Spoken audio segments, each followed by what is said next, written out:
Okay, my friends,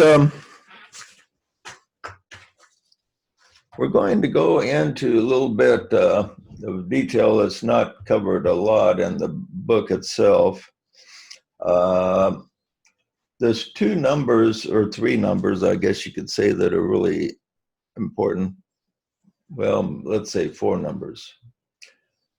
Of course, number one is an important number. Number one signifies the one life that permeates the entire universe from which we all came. Three symbolizes the Trinity.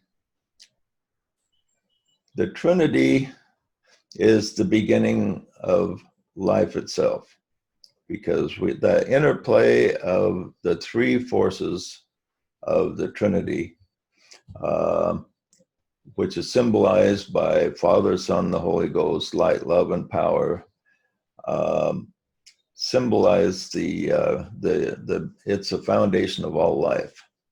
And then from the third aspect, we have projected four more qualities, and these produce the seven rays. So the four plus the three equals the seven. And seven repeats itself all kinds of different places. And even in the 12 is the next really major number. And the 12 is composed of the 7 plus 5. There's oftentimes in the teachings of the ancient wisdom, there will be 7 active or visible things, and then 5 esoteric uh, uh, aspects or entities of some type in play. So the 5 and the 7 produce the 12, and then of course when you have 12 units in the molecular relationship, each unit is composed of a male and female energies balancing each other off, making one unit, but overall they're 12 or they're 24. In the book Revelations, you have before the throne of God 24 ancient entities, it says, that is before the throne of God. And I would guess that those represent 12 male and 12 female energies operating as a unit. Okay, so this number 7 in particular we're going to deal with today. It manifests in so many different ways, and we start seeing it manifesting in the atom itself. Now, in the world of the quarks, is governed by different numbers. The quarks, there's 6 different quarks, but we have to go clear down to the quarks to find the 7 left behind. And then it's dominated by 6. But then we get to the atom and higher, the 7 ray energy dominates them. So in the atom, the atoms that are evolved, they have 7 electron shells symbolizing the 7 rays of creation. And these 7 rays appear, of course, in the colors. We have 7 colors on the rainbow. We have 7 sounds in the scale, the musical scale. And so we have this 7 repeating all kinds of different places. And then we have the 7 rays, and the ray energies are the creative energies that create everything in the universe. Ray 1 is the ray of power, willpower, purpose. And then you have ray 2, love, wisdom. And ray 3 is intelligence and matter. And then ray 4 is the creative ray and harmony through conflict. Ray 5 is concrete science. Ray 6 governs the emotional energy. It's the energy of idealism to picture an ideal in your mind and try to achieve it. And this was dominant when Jesus was here. He presented the image of the ideal person to which we are to aspire. And then Ray 7 is ceremonial ray and governing magic, magical manifestation on the physical plane. Okay, with these 7 rays, create everything there is, and these 7 rays and 7 divisions manifest in our bodies as the 7 chakras. So we have the 7 chakras, and the first chakra is at the base of the spine, and these chakras all have petals on them, like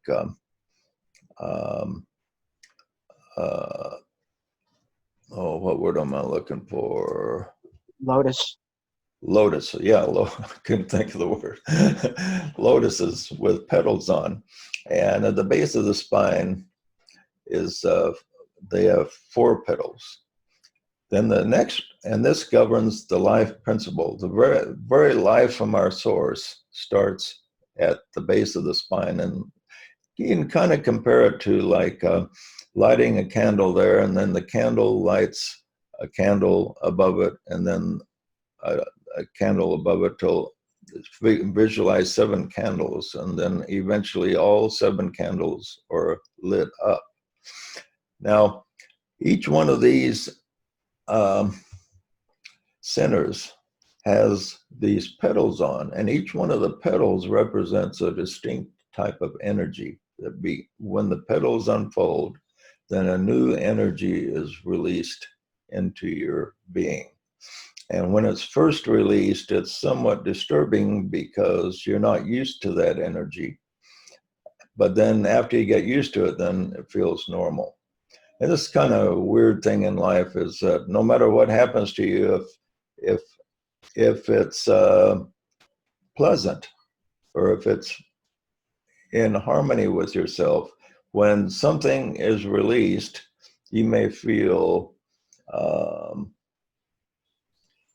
static over it or different, but then after you get used to it, it feels normal.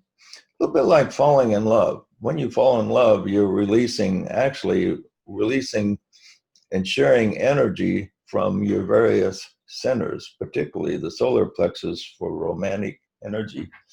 When you first fall in love, you can be on just crazy high for a number of weeks.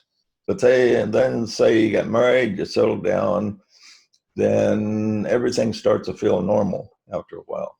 So you're still in love, that love energy is still there, and if anything happens, you feel a tremendous vacuum. But once the energy of the relationship is adjusted to, it feels normal, pretty much similar normal to when you were single and not in love. Okay, so it's interesting how this happens, and this is the way our energy centers unfold. When they first begin to unfold, we will sense an energy coming into our being, and it will be different, and it takes some adjustment. But then after you adjust, then you feel normal. Then when you feel normal for a period of time, your soul feels like you're ready for a new energy to be released. So you have 4 petals at the base of the spine. The next one up is a sacral center, and that's just below the navel, behind the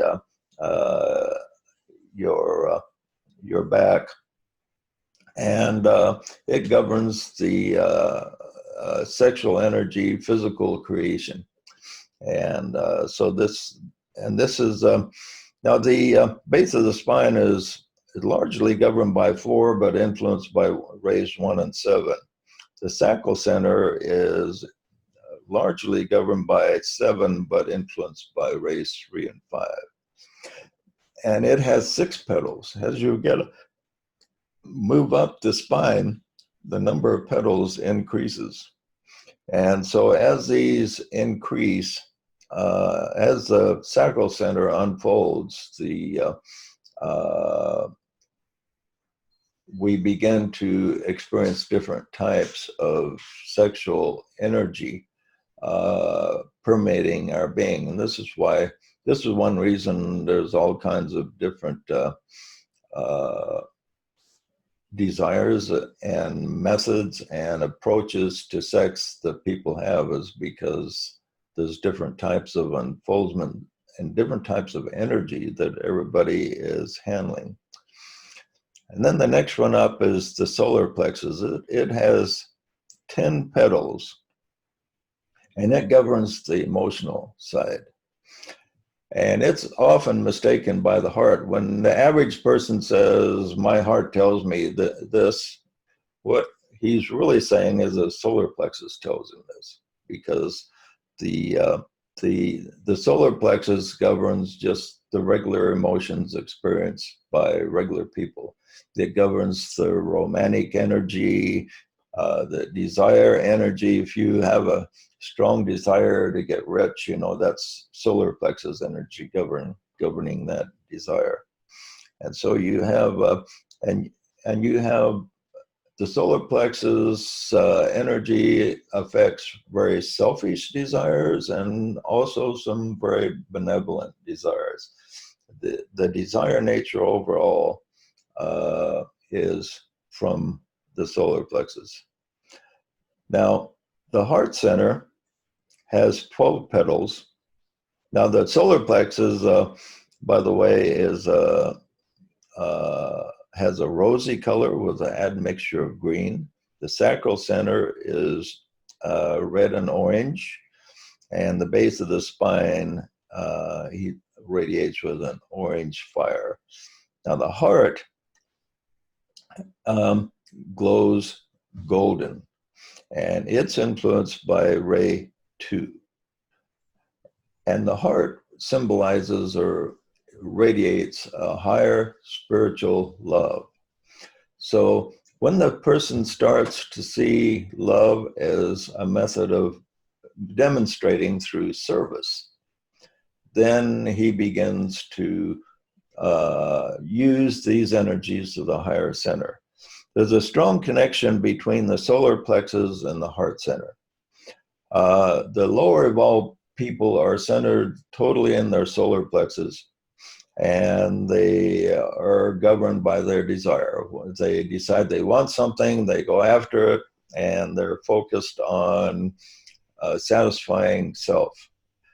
But eventually the heart center begins to unfold, and this is higher spiritual love, focus more on service, unity, synthesis, oneness, empathy, comes from the higher center. And there's a link between the heart and the solar plexus. So the heart is like the master, and the solar plexus is like the servant, so to speak. So once the heart begins to unfold, these higher spiritual energies, they influence the solar plexus.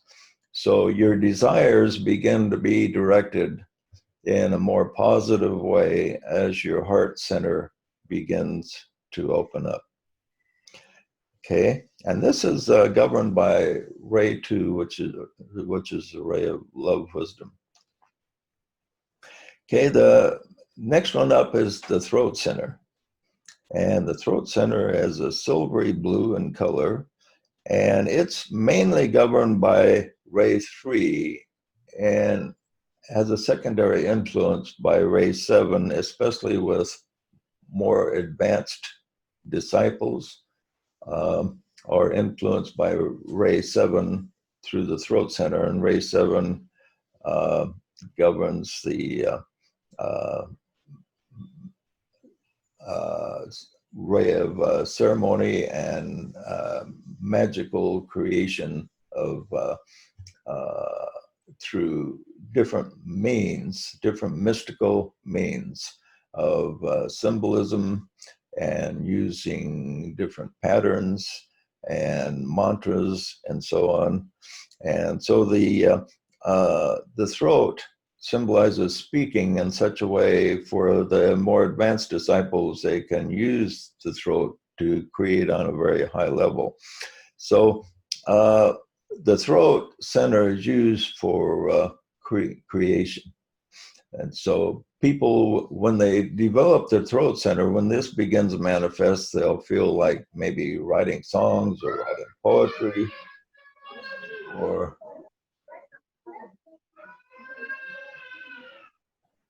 I need to mute somebody there. So they'll feel very creative, or they want to listen to music, write music. They want to build buildings. There's something creative that they want to do. Now, a lot of people, I've noticed, I have had quite a few comments from people when I've given classes and to in-person presentations. It seems to affect people's throat center more than anything else. I've had a number of people come up to me after a class and say that they felt their tingling in their throat. So that's good. It means that their soul was telling them that, hey, you need to get involved in creating something maybe greater than yourself. And so how about the group here? Is there any time in your life that you kind of felt the creative urge come upon you? How about you, Joshua? You're kind of a creative person. Can you reflect back at a time when you kind of felt something manifest in your life that urged you to be more creative?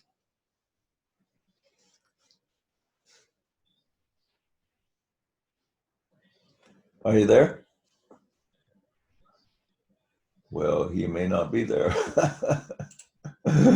Let's pick on somebody else. Well, let's pick on Stacy here. He's written a book or two. What did you feel an urge to be more creative at one time in your life? Yeah, thoughts of creation, they come about in everybody's life. I found out a long time ago, I read, I think it was Napoleon Hill's book, I don't know if it's Think and Grow Rich, but he talked about as you progress in life, your sexual urges, as you mature in life, I should say, and you seek something higher, your sexual urges change into spiritual urges. And through the spiritual awakening, that urge manifests all types of things that you want to create, or not so much create, but understand through the creation. And it's a definite transmutation from a sexual drive to a spiritual drive. And that drive stimulates all creation, believe me. So that's basically I'm in a creation mood all the time, if you want to call it a creation. I'm always looking to manifest. Yeah, it's a great feeling, and it's service to the man. It's service to them. Yeah, that's what we are. DK tells us that the average person, the creative urge is in the sacral center, centered around sex. But he says as the person advances, and this guy kind of goes along with Napoleon Hill that you were talking about, he says we raise up the sacral energies up to the throat. So the creative energies are controlled by the throat rather than the sexual urge. And he says when this happens, it's a big transformation for the disciple. He transforms, gives him much more power to create on a higher level. Doesn't mean your sexual urges will just go away. It means your focus on creation is now on a higher level. And so this is it's an interesting teaching there. It gives a whole lot more meaning to the term deep throat Yeah. Okay, well, you would come up with something like that, Rick. Okay, the next up is the ajna center. Anyone knows what the ajna center is? The third eye. What's the third eye for? Everyone's heard the term the third eye, and or the center between the eyebrows. It's also called the throne of God. In other words, the Ajna center symbolizes the throne of God that's right in your forehead, so to speak. What does that do? Well, can you hear me? Yeah. Yes. Well, that governs inner sight, inner vision, clairvoyance, uh, receiving of the power, the city powers that can that could that could manifest through actual power, Mm-hmm. being able to affect miracles when you're at that level. But then it was always my understanding that these city powers are meant that these city powers can become a deterrence on the path. You can get entranced by them, and you can get enslaved by them, and all the power that you have, so that it can become an egoic experience. Mm-hmm. Okay. Yeah, it's a very mystical center. It's two leaves or petals, two main petals, and each petal has 48 smaller petals, making 96 petals altogether. So you have two major unfoldments in the Ajna center, symbolizing male and female sides, and then 96 petals. So you have a lot of unfoldment that can take place, and if they're all unfolded, it gives the person a lot of higher intuitive energy, and it governs the world of ideas. You connect with the intuitive world and bring down ideas through the Ajna center. And you notice a lot of people with sinus problems are people that are idea people, you know. And if you have a lot of sinus problems, that's a sign that your soul is telling you, hey, you need to harmonize with your energies that are developing and work to develop the ideas that are coming into your mind. If you're receiving ideas and then discarding them or not manifesting them correctly, you will have like headaches, sinus problems, different problems connecting with your head. So this is, if you get these are signals that you need to focus more on manifesting your ideas, so that your inner self feels that you are doing it correctly. When you manifest correctly, when your petals are unfolding and you're giving an urge to move ahead in a certain direction, when you move ahead correctly according to the plan of your soul, you'll feel a sense of peace, of that everything is proceeding as it should. If you get that feeling when you get these energies, then that will be that'll be a great confirmation to have. As 96 petals are um, one half one half is colored rose and yellow, and the other is blue and purple, and it's influenced mostly by ray 5, with sub influences of rays 3 and 4.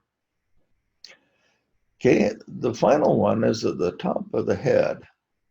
The top of the head, you have 12 major petals of white and gold, and 960 secondary petals are arranged around the central 12. All, um, all this in combination with the Ajna center, the 96 petals, makes 1,068. Now, the crown center is often called, it's not exactly 1,000 petals, but it's called the 1,000 petal lotus. And also in this, there are 12 petals that are a reflection of the heart. So you have the heart with 12 major petals, and it's reflected in the head. So you have the head is very strongly linked to the heart, which is something, an important piece of information, because there's a lot of misinformation about mind and the head, like we're supposed to negate anything from mind and just go with the heart. Well, the heart and the head are both very closely linked because you have a reflection of the heart center in the head. So as the person moves along, he never leaves behind the heart energies, the pure spiritual love of Christ, so to speak. Now, the heart center itself is represented mostly by the entity who we call the Christ. And the heart center in the head is represented by the entity that we call the Buddha. Okay, these two entities are representatives of the heart as it's reflected in the mind and in the physical location of the heart itself. And we have 1,000 petals. That's a lot of petals, or 960, so to speak. And one of the things I've taught is that in each life, we unfold one of the new petals in the head center. And it takes about 1,000 lifetimes to unfold the whole head center, so it's completely vibrant and active. And so we have and if a person lives a life that has a lot of accomplishment, he can unfold more than one petal at a time. So we have interesting correspondence there and development. But an interesting point on the unfoldment of these centers is as you unfold a energy center, especially in, say, the heart or the throat, or maybe the ajna center, or the solar plexus, once a new energy is unfolded, it creates a disturbance. And what happens is you unfold these energies, your soul will work with you in releasing one of these energies. When it's released, it's hard to handle at first, and people often suffer some ill health because of it, because they're not handling it correctly. They don't know what to do with that energy. They're not going in the direction the energy is sending them. They resist. Resistment causes ill health. Okay. So if a person has ill health, it's a symbol that he's resisting some of the energies that are unfolding in his system. So yeah.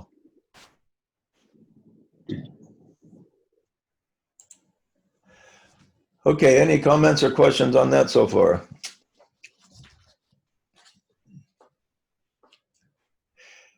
So what will happen is,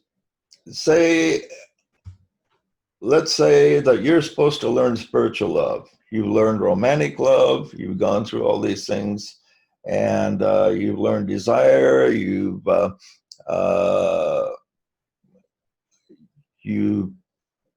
got a good job, you've got nice home, car, everything. You've fulfilled your desires, and your soul has decided that you need to learn some spiritual love. So it may unfold one of the petals in your heart center. And this will release an energy that will steer you in a certain direction. Now, what happens here is the natural inclination is to resist this energy because we do not like doing things different than we've done them in the past. It's once we get in a groove of doing things in a certain way, we tend to not want to change. But our soul only lets us stay static for a certain amount of time. It'll let us rest for a period of time, and then it will decide it's time to adjust and go a new direction. And so it releases a new energy into our being. And the first inclination is to resist it. And then when we resist, we get ill health. And then when we deal with it, we reach a point to we say, well, why God? Why is this happening to me?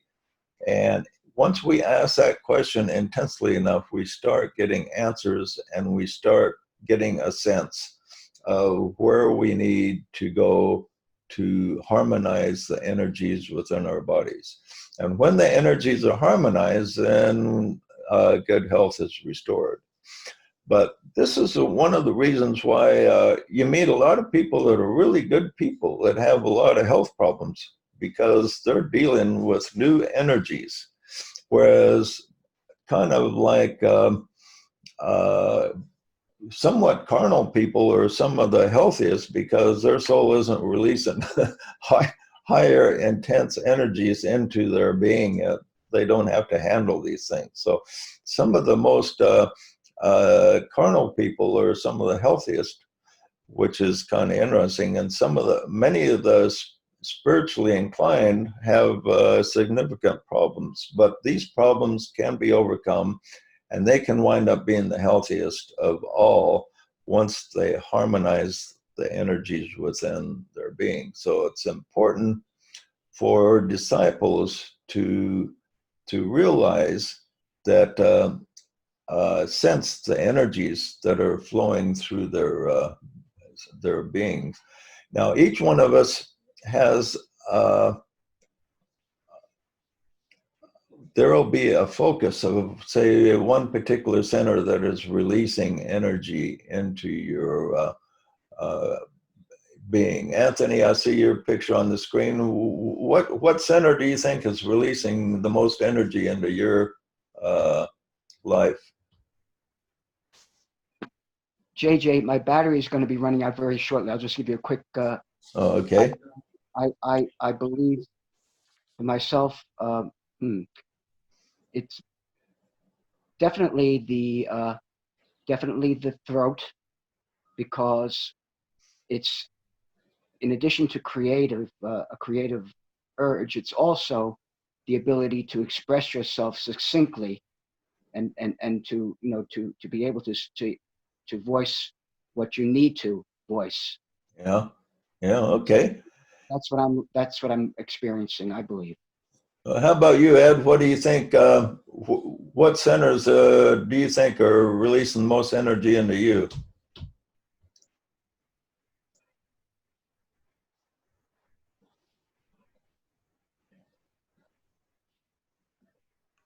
You need to unmute, Ed.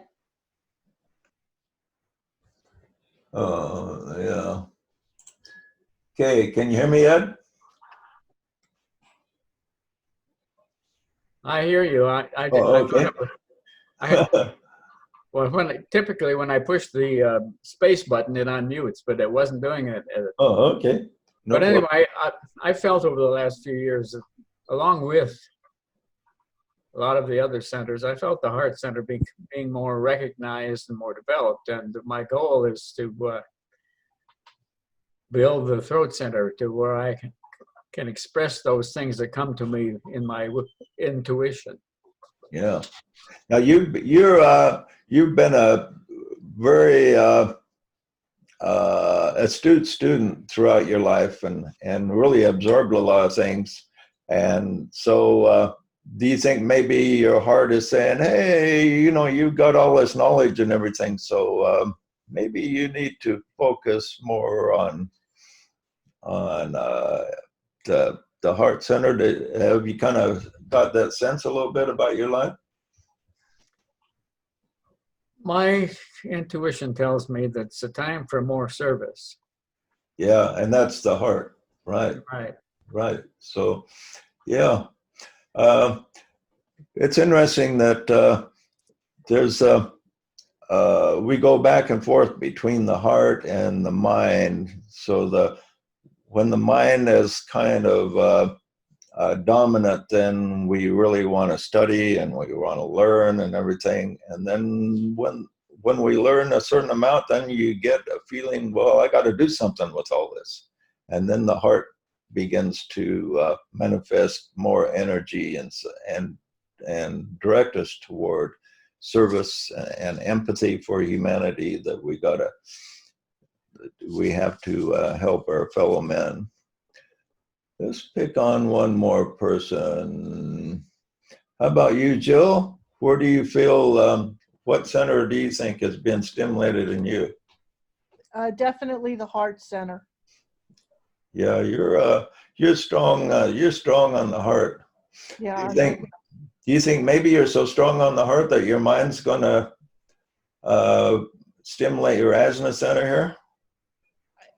Possibly. I don't know. Anything could happen, JJ. Okay. Now, what I want you to do right now, focus on your body, and what part of your body seems to be where energy seems to, you feel it taking place, either through maybe even with your health, and maybe just a sense of circulation of energy. Where all do you feel that? I know it's in the heart. Do you feel it in other parts?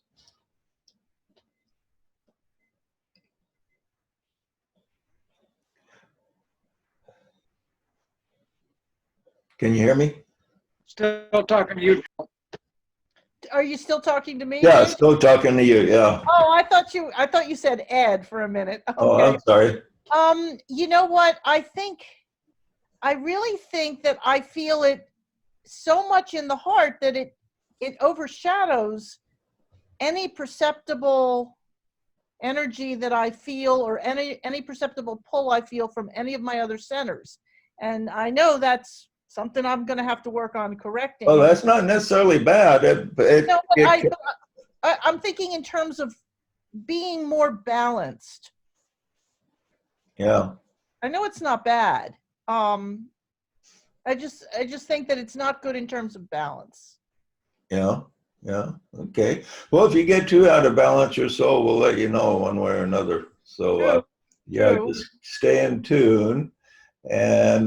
But the heart center is one of the safest places to deal with, because anything you do to increase heart energies is never bad. That's always good, as long as we're going with the flow. It does create problems, though, if the heart releases energy that kind of impels you to be more towards service or spiritual love, and we ignore it. And then what happens is the disciple wind up with having heart problems, as a reminder that he's supposed to focus and not resist these energies that are flowing into him. And if you're let those heart energies circulate well, it will help you to have a more healthy physical heart.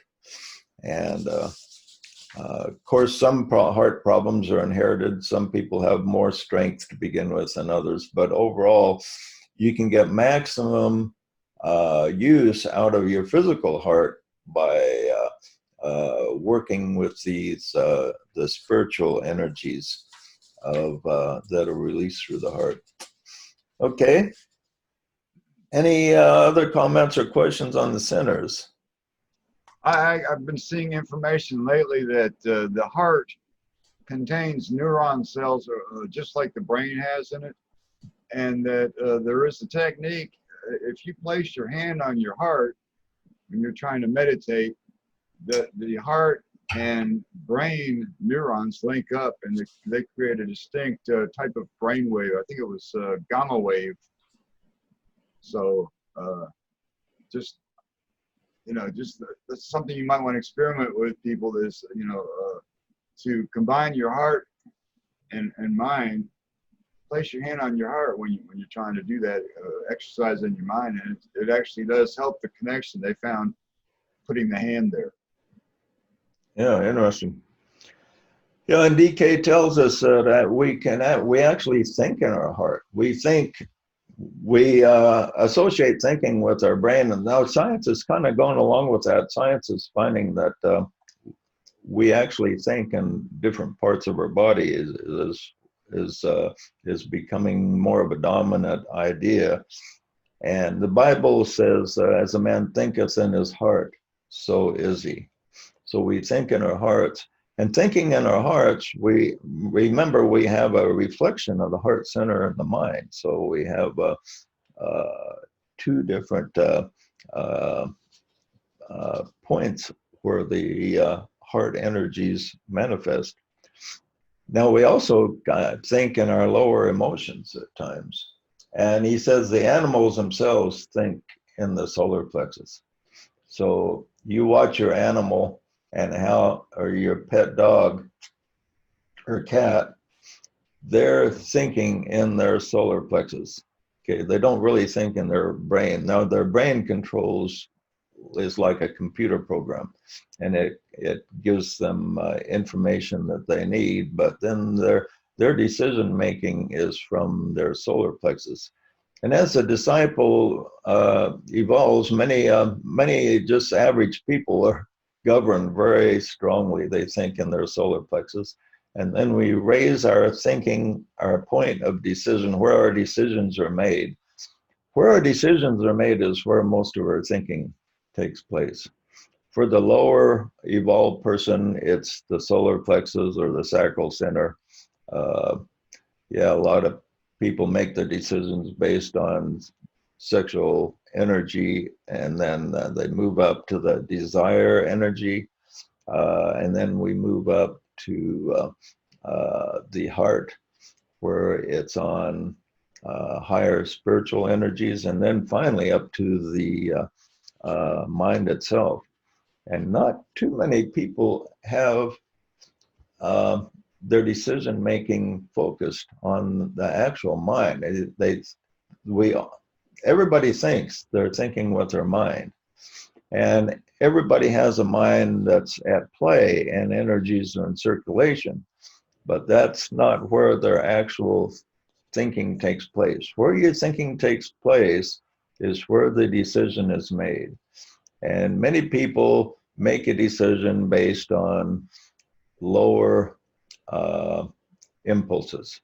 And as our decision making is governed by the higher parts of ourself, then our thinking process is more in the higher centers. So we want to move the thinking process up until it is governed by the three higher centers: the throat, the heart, and the head center.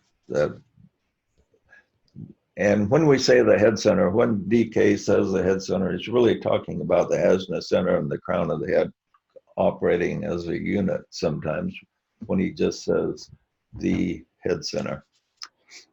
Okay. Well, we don't have time to start a new category. Yeah. Doesn't DK mention that the crown center is actually outside of the body? It's above the head. Yeah, it's above the head a little bit. Yeah, right. Matter of fact, all the centers are not in the actual physical body. The heart center is not really where the heart is. It's extended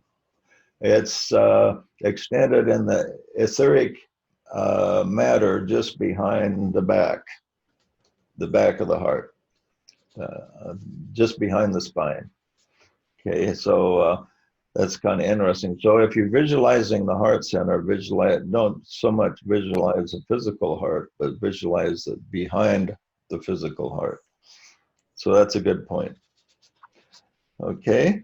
Anyone have any comments about in their life where they felt an energy being released? How about you, Michelle? Have you ever reached a point in your life where you kind of felt a spiritual energy coming into your life and you weren't sure what it was about?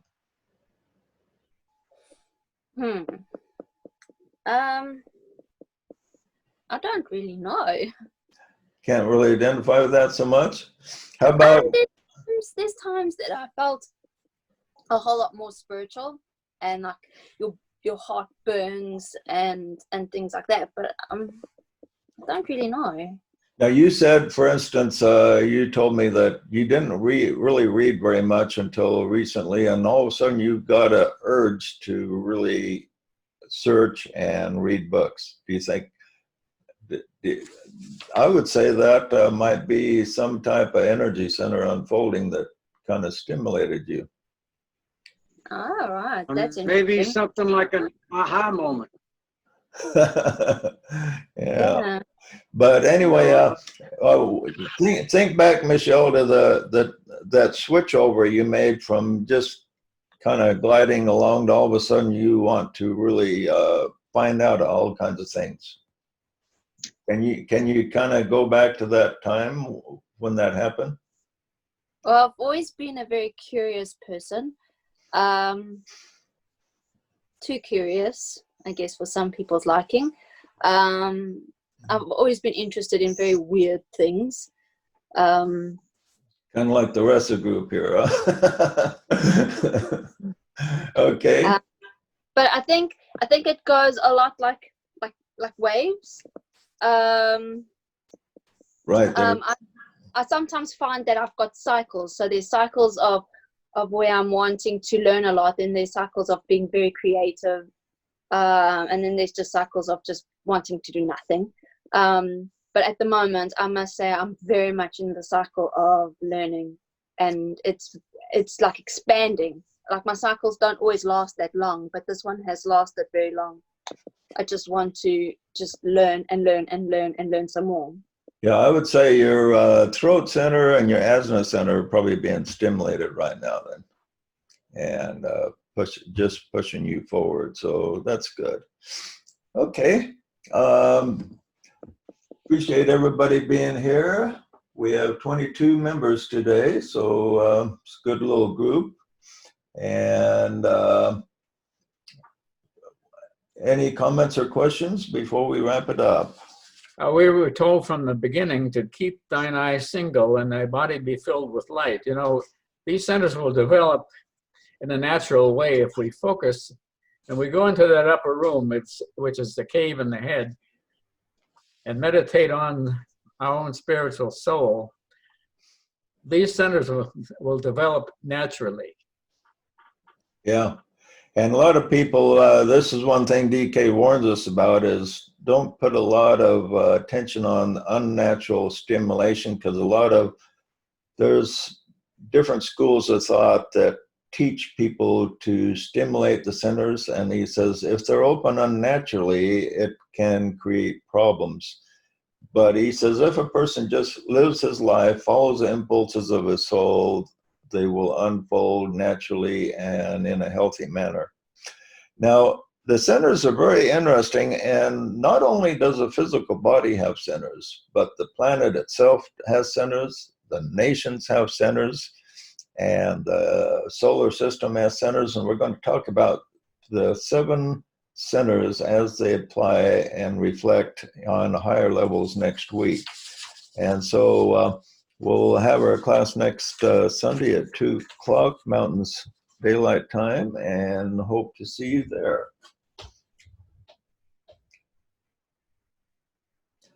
So we will see you next week. Thanks for the class, Joe. Light Thank you, and love. guys. Thank you, JJ.